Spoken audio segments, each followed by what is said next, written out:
whatever you give, it's going to come back. Now, it might not come back through that channel, but it's going to come back. Why? Because it is a law.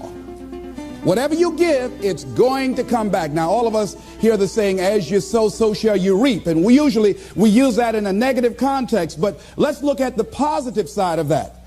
That if you sow some good stuff out here, if you make it your business, how you give your life, to give the best that you have, to give love, to give encouragement, to give help, to give support. If that's what your life is about, whatever you put out here, ladies and gentlemen, I guarantee you, it's going to come back. Now, the reason that most people don't give is because they operate out of a consciousness of scarcity. They don't believe that there's enough to go around. They can't see themselves having the capacity to give. They don't believe that they have anything to offer.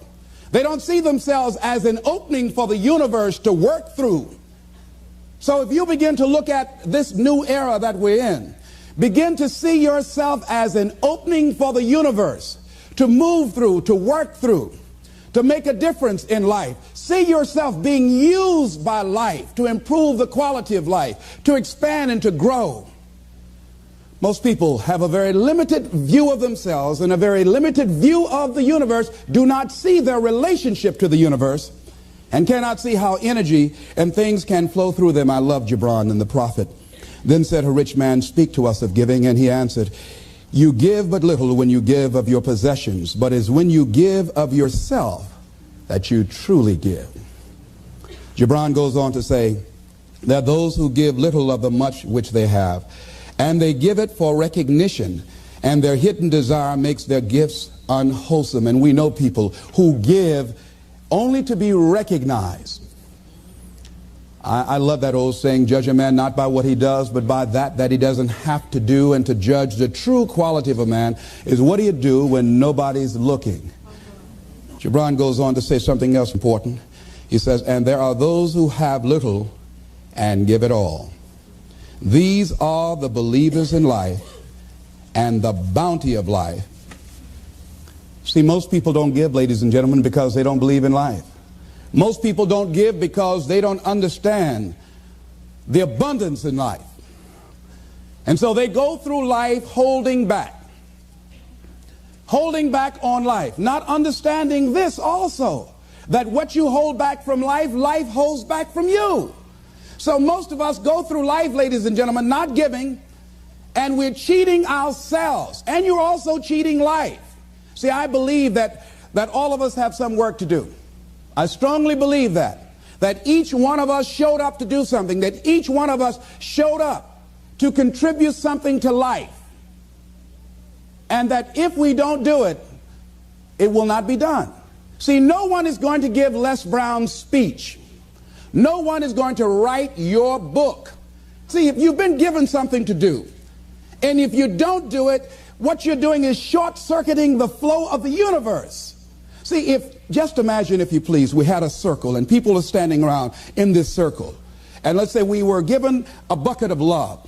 And then I pass it to the person to the right, and they pass it to somebody else, and they pass it to somebody else, and they pass it to somebody else, and they pass it to somebody else, and it comes back to me. One of the great things about giving is that as you give, you're going to receive. What we want to do is keep the flow going, keep the flow going. If anybody gets the bucket of love and stops and holds it there, all of us suffer. They've short-circuited the flow. They've stopped what was going on, the energy that was going around. See, you are part of an equation, and you are needed. Part of why we should begin to look at how we give up our lives, that we've got to begin to see, what is it that I'm supposed to do? What is my life work? And then give ourselves to that. Because as we do that, ladies and gentlemen, I guarantee you, as you begin to take on this new era that we're in, if you decide that I'm going to begin to start living life generously, I'm going to start giving more of myself, I'm going to start putting out more, contributing more to life, here's what's going to happen, ladies and gentlemen. I guarantee you that life will take on a whole new meaning for you. I guarantee you that as you begin to give more of yourself in your work, give more of yourself in your marriage, give more of yourself in your relationships with your families and friends, give more of yourself to your talent, to your vocation, to your job or your business, as you begin to set high standards for giving that which you have been given to share in the universe, I guarantee you that life takes on a whole new dimension, that you'll be happier. You have a greater sense of happiness and fulfillment in life. Now, that doesn't mean you're not going to have some challenges. That doesn't mean that you're not going to have some problems that you'll be dealing with on a day-to-day basis. No, that doesn't mean any of that. No, that will not exempt you from that.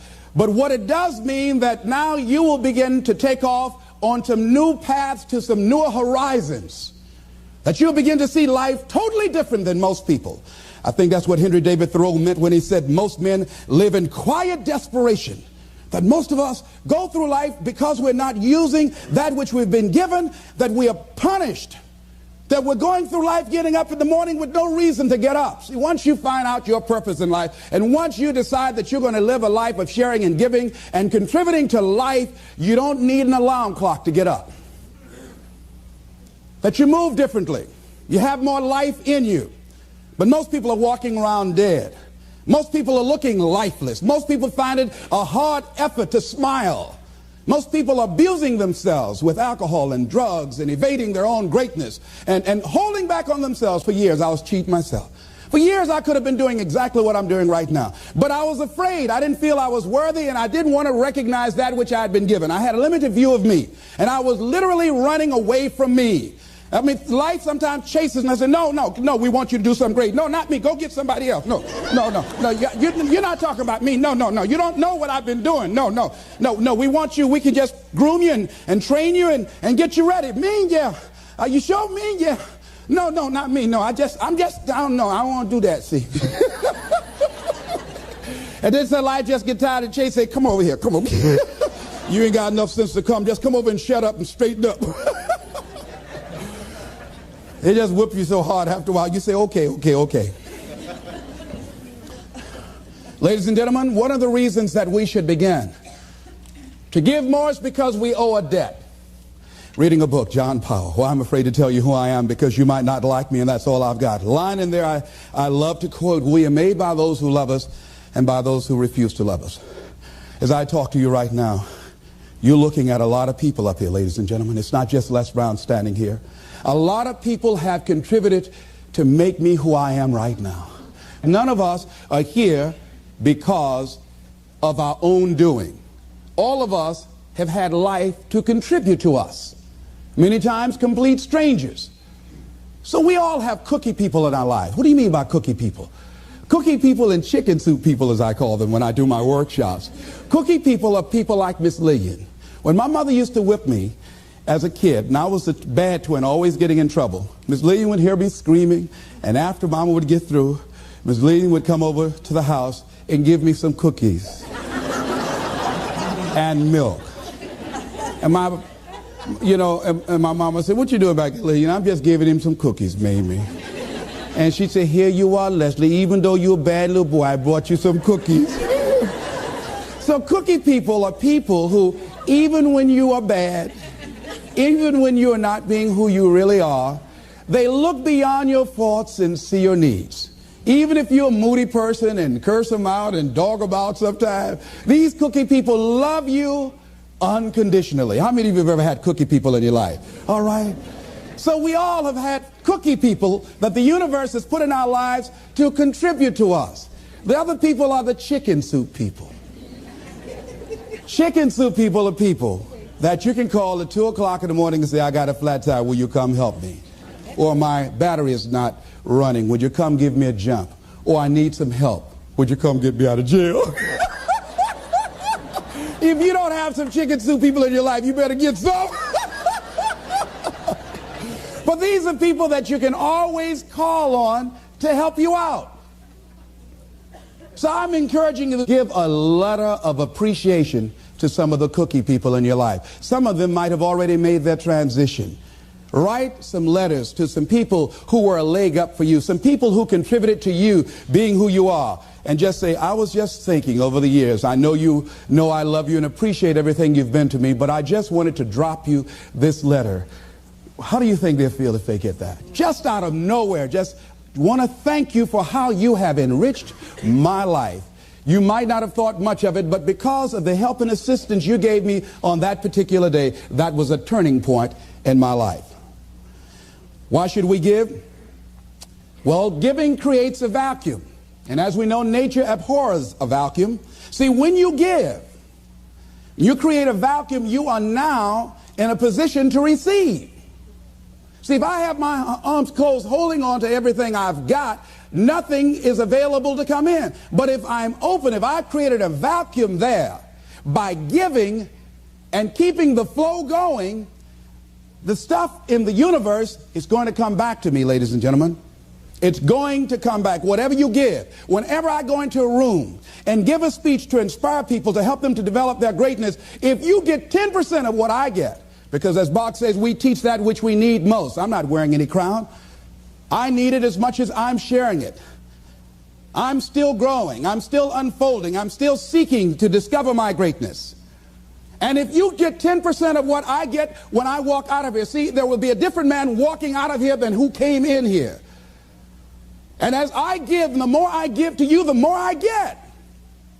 Most people don't understand that. That's a law of life. Do you know that we can literally eliminate poverty overnight? We can eliminate hunger and homelessness overnight if people understood the concept of what giving means and the power in it, about the difference that it can make in our lives. I guarantee, if you go to any rundown neighborhood and interview the people there, evaluate their lifestyles and what they're doing and what they're contributing to life, and then go in a wealthy neighborhood and talk to those people and evaluate them and check out what they're doing with their energy and their time and what they're contributing to life.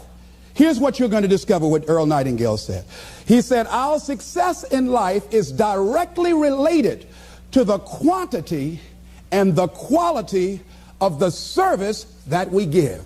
I guarantee you that you will find that people who have more, people that are living the abundant life, are the contributors to life, ladies and gentlemen. They are the people that are giving more. And the people who are operating out of scarcity and poverty consciousness, these are the people that are down and out. These are the people that are complaining. These are the people that are blaming the world and everybody for where they are. But if they took that same energy and begin to invest and give something back to life. I was in New Jersey, and I had to give a political presentation to a group there that were trying to organize a community to begin to revitalize that particular community. And a guy was telling me very proudly as we were walking through a housing project, he said, the city is about to give $55 million to renovate these housing projects. I said, what a waste. He said, why would you say that? I said, let me ask you something. And the person that was standing next to him, I said, do you live in this building here? He said, yes. I said, how many families live here? He said, 6 families. I said, we walked in the door and we can smell the stench of urine. Does it take a genius to go down to the store and perhaps sacrifice buying 3 packs of cigarettes and buy some Tide or soap and water and come back here and wash this stench out of here? Does it take a genius to get a can of paint and paint over the graffiti and repair the mailbox? Does it take a genius for that? I say to you, you pour the money in these housing projects and you don't change the people that are living in the projects, before you are completed, they'll be right back to where they were before.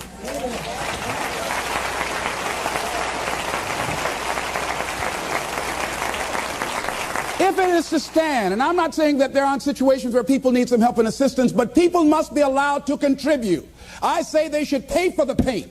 I say they should pay for the mailboxes to be repaired and the windows to be broken. And I guarantee if the children go outside throwing a ball, they say, don't you hit that window, you fool. You know how much I paid for that window? Makes a difference. People need to be given the opportunity to contribute and invest in life. And then life is appreciated. But if we just give, and you don't want to just give, you want to give to people who are out there struggling and making it and trying to make impact on the universe. I'd rather give to a man who's already doing it than somebody over here doing nothing and try and go over there. Man, why don't you get up and do something? Hey, listen, if you have to go over there and get them up, you have to do that for the rest of your life. So do it with those who are doing it.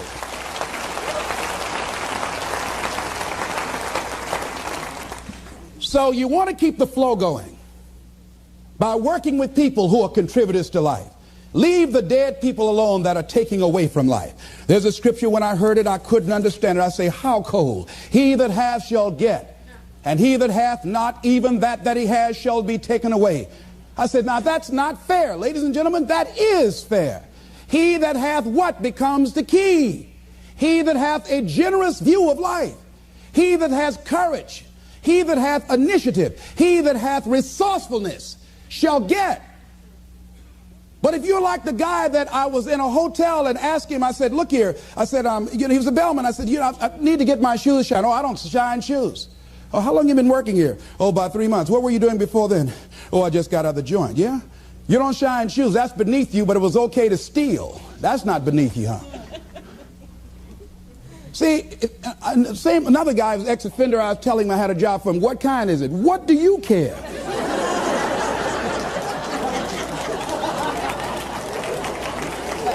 Making an honest living, not worried about somebody knocking on your door in the middle of the night. If it's cleaning toilets, you ought to be happy.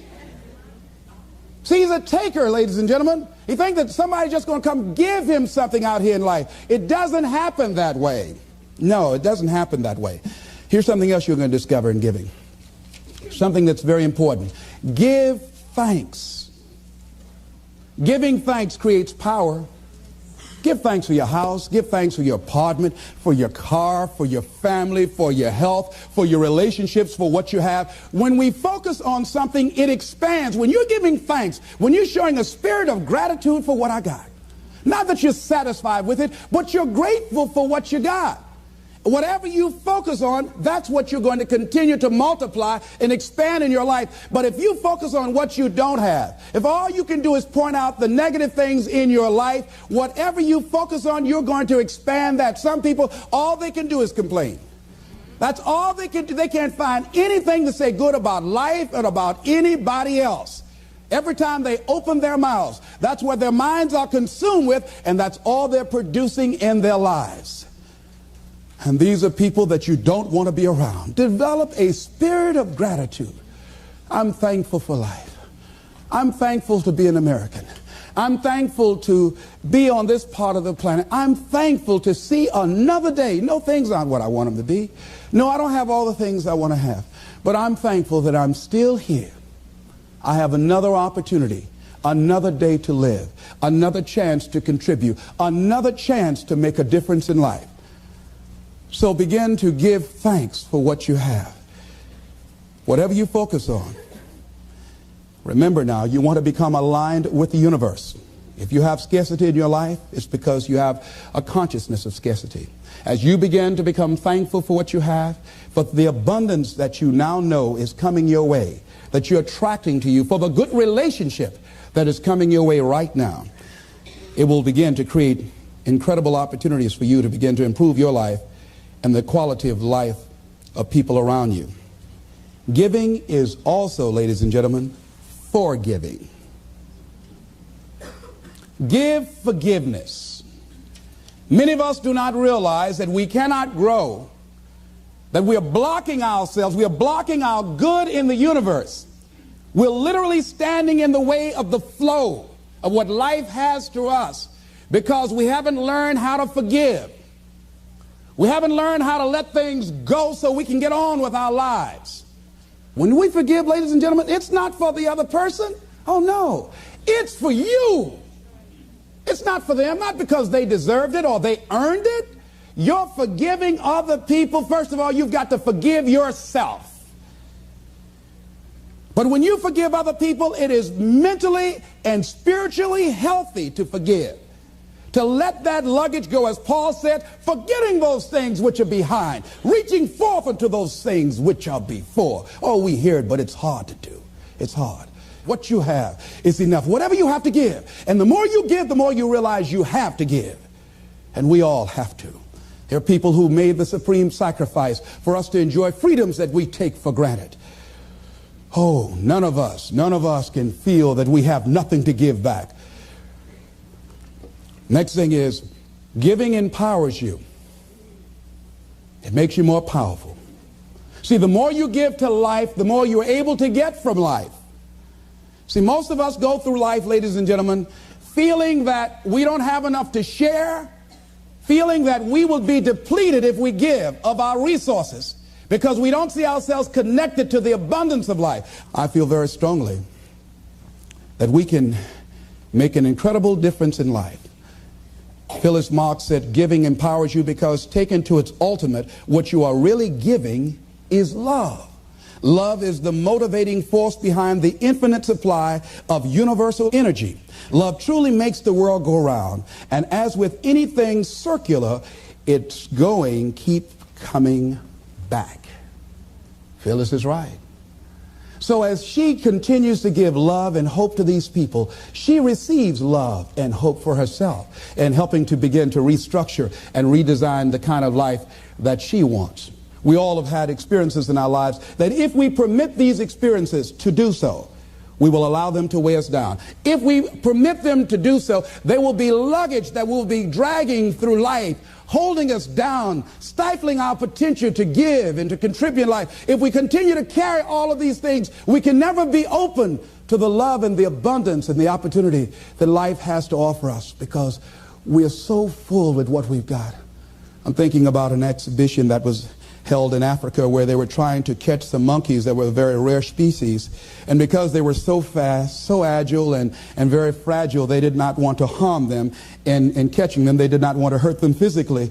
So what they did in order to catch them, they found that these monkeys were very fond of a certain kind of nut that grew in that particular area of Africa. And what they did was that they put these nuts inside of bottles and put a rope on the bottle and held the rope from a distance. And so the monkeys would come and, being curious, see the nuts inside the bottle, would reach in and pick the nuts up. Now, what happened was that they couldn't pull their hands out with the nuts still in the bottle. And so then the exhibitioners, the hunters, would come while the monkeys are there just jumping around. All they have to do now is let the nuts go. That's all they got to do is they just dancing all around. All they have to do is let it go and they can be free and run. They hold it on to the nuts and the people come and catch them. And a lot of us, that life is kicking our butt. And all we have to do, is let it go.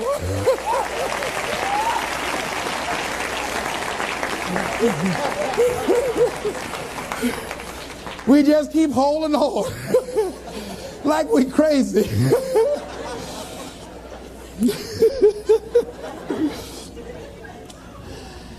Ladies and gentlemen, giving creates energy in ourselves and in others. Have you ever helped a blind person go across the street? Or help a senior citizen? Or give somebody some help? Held a door for somebody, or an elevator? I mean, don't you have a good feeling inside like, I done good? How many of you get a good feeling inside when you do something good for somebody? See, we're really giving to ourselves. See, that's really the law. When you are giving to yourself. That's who you're giving to. So you want to give yourself some good gifts. There's a principle underlying the concept of giving. The energy flowing through us as we do, that love generates abundance in our lives, and we are able to reap so much from life as a result of our giving. How are you giving up your life? Do you know, to the degree that you are giving, to that degree determines how much you enjoy life, how meaningful your life is. There are things, ladies and gentlemen, I used to do I can't do now. That is unbecoming for the role that I have selected with where I am in my life and what I want to contribute to life. It is inconsistent. I can't do it. Even if I desire to do it, I can't do it. No, because it doesn't fit, because of my vision of myself and the contribution that I want to make to life. Because it's not enough to give the message. You must also be the message.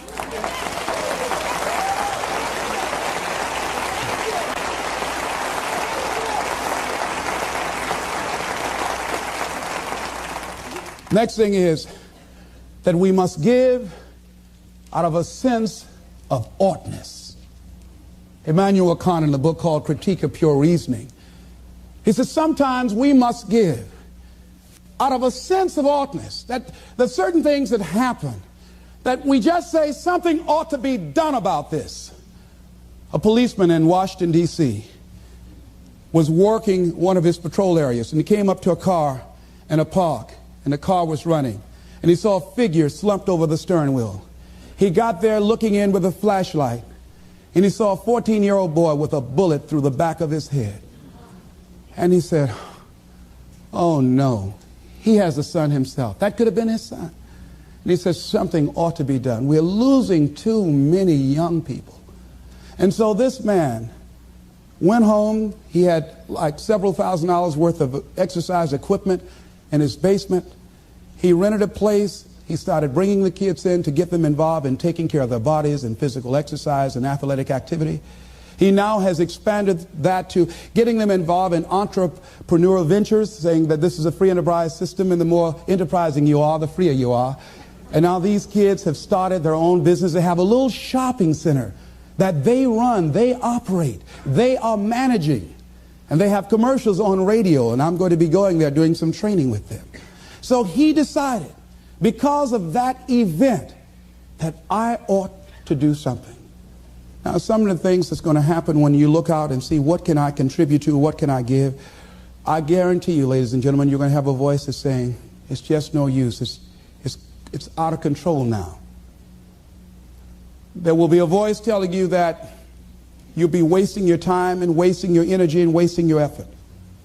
I say don't listen to it. Listen to that still small voice that says, I can do something, and I ought to do it.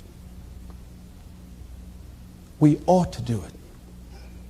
Disraeli said this: nothing can resist the will of a people that will stake even their existence on the extent of their purpose for good. I strongly believe that as we begin to look toward the future, and that as each day we get up in the morning, and be it that you're going to give to make the environment safer for everybody on the planet, be it that you're going to do things to help the sick or the physically disabled or recovering crack cocaine addicts, be it that you want to help and contribute to youth or do something for the homeless, whatever you want to do, if you get up in the morning out of a sense of oughtness and decide that I am an opening for the universe, that life can work through and use me as a channel and as an instrument for change, and each day we get up, we make it our personal business to make a difference in those areas that we're concerned about. How are we going to do it? We don't know, but we know that we can make a difference. And we might not be here to see the results of our efforts.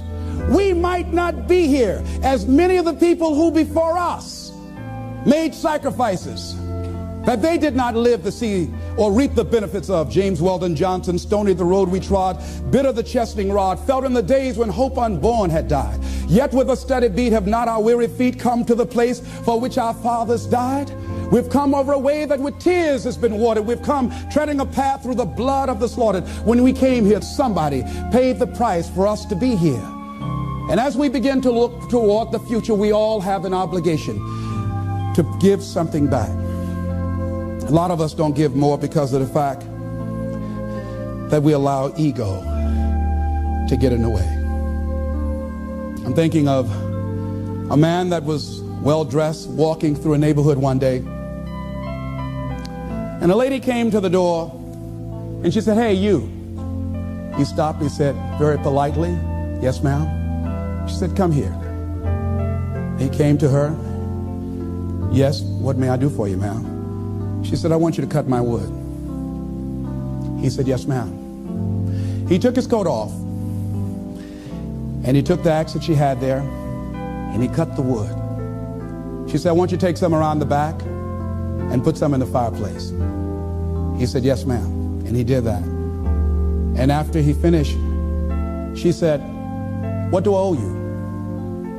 He said, "Nothing, ma'am. Thank you for the opportunity to serve you."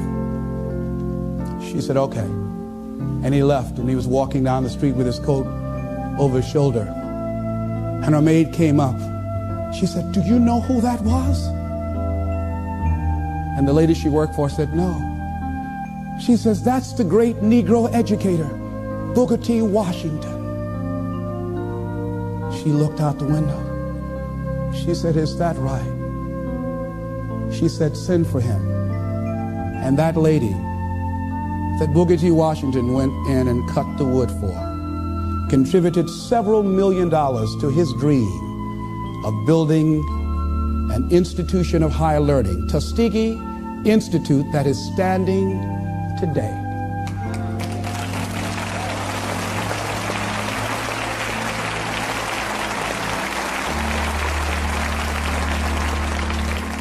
What if he had said,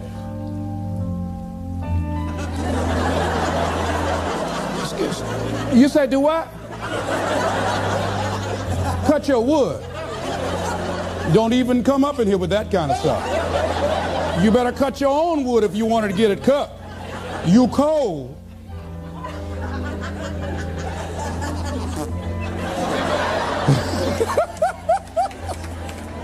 He didn't allow his ego to get in the way. He gave what he had. He contributed. How much have we denied ourselves? How much have we blocked ourselves because we allow that little ego to get in the way, to prevent us from giving and serving, which is the essence of life. Which is the essence of life. It's about service.